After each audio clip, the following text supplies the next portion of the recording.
Hello, dear students. You're welcome in today's session.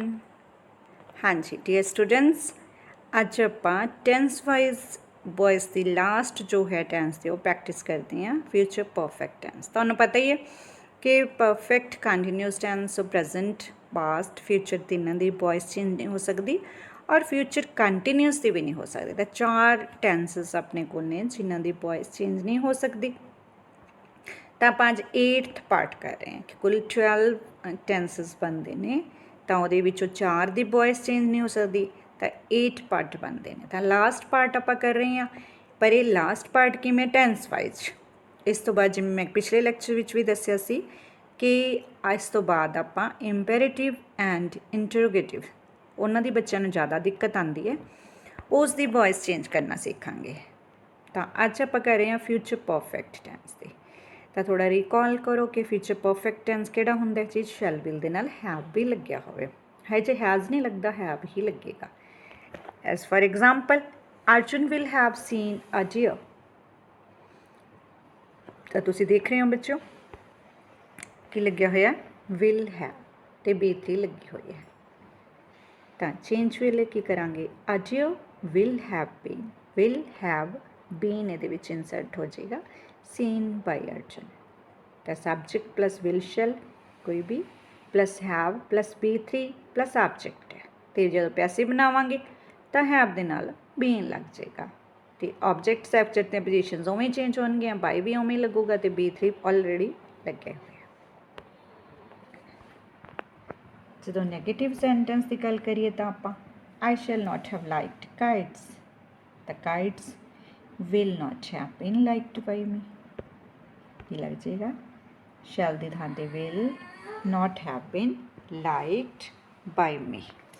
ਤਾਂ subject ਦੇ ਨਾਲ will shall plus not plus have plus B3 plus object. ਤਾਂ not ਉਵੇਂ ਰਹਿ ਜਾਏਗਾ ਅਤੇ ਹੈਵ ਬੀਨ ਲੱਗ ਜਾਏਗਾ। ਇਸ ਤਰ੍ਹਾਂ ਨੈਗੇਟਿਵ ਸੈਂਟੈਂਸ ਜਿਹੜਾ ਉਸ ਦੀ ਵੌਇਸ ਜਿਹੜੀ ਹੈ ਉਹ ਚੇਂਜ ਹੋ ਜਾਊਗੀ। ਐਗਜ਼ਾਮਪਲ ਤੁਸੀਂ ਦੇਖ ਹੀ ਲਈ ਹੈ। Next interrogative sentence. Interrogative sentence ਦੇ ਵਿੱਚ will you have taken T.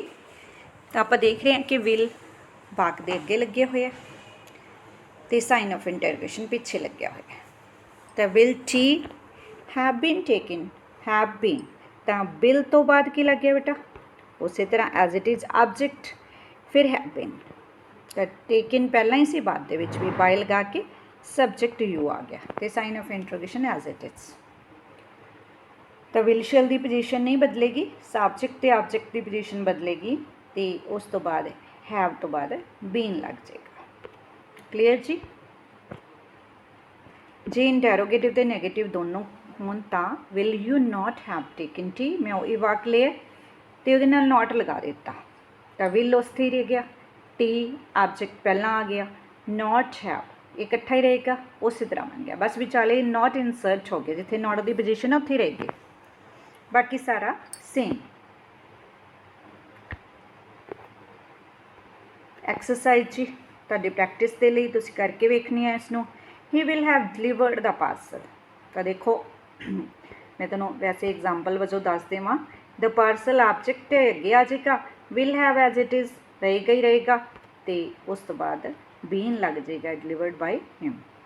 The fire will have destroyed the house, they will have missed the train, when will she have finished her work, sign of interrogation। ਇਹ 'ਚ when interrogative word ਹੈ ਅਤੇ will ਵੀ ਪਹਿਲਾਂ ਲੱਗਿਆ ਹੋਇਆ, ਸੋ ਧਿਆਨ ਨਾਲ ਕਰਨਾ।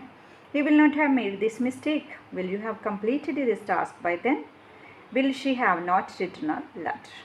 ਥੋੜ੍ਹੀ ਜਿਹੀ ਕਈ ਵਾਰ ਤੁਹਾਨੂੰ ਕੰਪਲੀਕੇਟਡ ਸੈਂਟੈਂਸਿਸ ਲੱਗ ਸਕਦੇ ਨੇ, ਪਰ ਕਰੋਗੇ ਅਗਰ ਪ੍ਰੈਕਟਿਸ ਤਾਂ ਹੋ ਜਾਏਗਾ। ਪਿਛਲੇ ਵਾਲੀ ਐਕਸਰਸਾਈਜ਼ ਦਾ ਸਲਿਊਸ਼ਨ ਵੀ ਆਪਾਂ ਵੇਖ ਲੈਂਦੇ ਹਾਂ। ਆਈ ਸ਼ੈਲ ਰਾਈਟ ਅ ਲੈਟਰ। ਤਾਂ ਤੁਹਾਨੂੰ ਪਤਾ ਹੈ ਬੇਟਾ ਕਿ ਅ ਲੈਟਰ ਆਪਾਂ ਅੱਗੇ ਲਵਾਂਗੇ। ਜਦੋਂ ਅ ਲੈਟਰ ਅੱਗੇ ਲਵਾਂਗੇ ਤਾਂ ਉਸ ਤੋਂ ਬਾਅਦ ਅ ਲੈਟਰ ਦੇ ਨਾਲ ਕੀ ਲੱਗੇਗਾ, ਵਿਲ ਲੱਗ ਜਾਏਗਾ, ਫਿਰ ਬੀ ਲੱਗਣਾ ਹੀ ਲੱਗਣਾ, B3 ਰਿਟਨ ਵੀ ਲੱਗਣੀ ਹੈ, ਬਾਈ ਤਾਂ ਸਬਜੈਕਟ ਆ ਕੀ ਬਣ ਜਾਏਗਾ, ਮੀ। ਦੇ ਵਿਲ ਰੀਡ ਦਾ ਰਮਾਇਨਾ, ਤਾਂ ਦ ਰਮਾਇਨਾ ਸਾਡੇ ਕੋਲ ਆਬਜੈਕਟ ਅੱਗੇ ਆ ਜਾਏਗਾ, ਵਿਲ ਲੱਗ ਜਾਏਗਾ, ਫਿਰ ਬੀ, ਫਿਰ ਥਰਡ ਫॉर्म, ਫਿਰ ਬਾਈ them। you will win the prize, you subject है, द प्राइज ऑब्जेक्ट है तो द प्राइज अगे आ जाएगा, will be one by you. I will not do him a favour. तो इस ध्यान देने वाली गल है बेटा, बहुत ध्यान दे रहे हैं कि ये दो ऑब्जेक्ट ने, वैसे इदा के सेंटेंस मैं तुम्हें घट करवाए ने, पर फिर भी चलो मैं इस एक्सप्लेन कर देनी हाँ। तो साढ़े कोल दो ऑब्जेक्ट्स ने, एक हिम है तो एक अ फेवर है। ध्यान दिओ प्लीज़, एक हिम है एक अ फेवर है। असी दोनों ऑब्जेक्ट्स के विचों कोई एक अगे लैके वॉइस चेंज कर सकते होंगे। इत्थे मैं की लिया अ फेवर, तो a favour will not be done, do the third form done, इत्थे लगाता मैंने टू हिम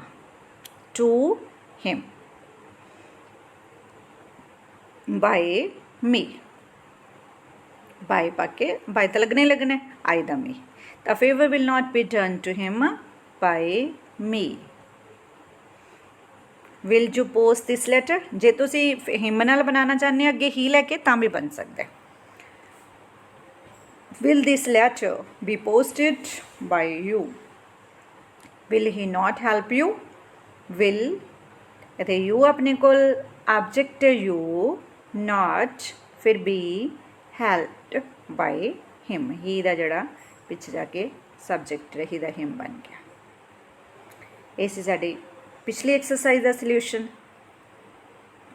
इस एक्सरसाइज का सल्यूशन मैं तुहानूं बाद दे विच दस दूँगी इस एक्सरसाइज का, जदों आपां इंपेरेटिव जां इंट्रोगेटिव सेंटेंसिस करांगे।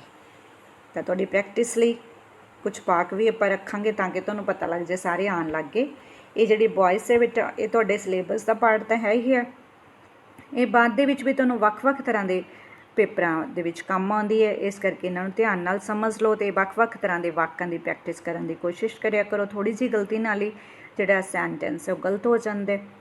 ओके बेटा, आई थिंक कि तुहाडे लई बड़ी फ्रूटफुल होगी। चेंज ऑफ वॉइस की सारी जो आपां कीती है स्टडी मटीरियल जिहड़ा तुहाडे लई वधिया बेनीफिशियल होवेगा।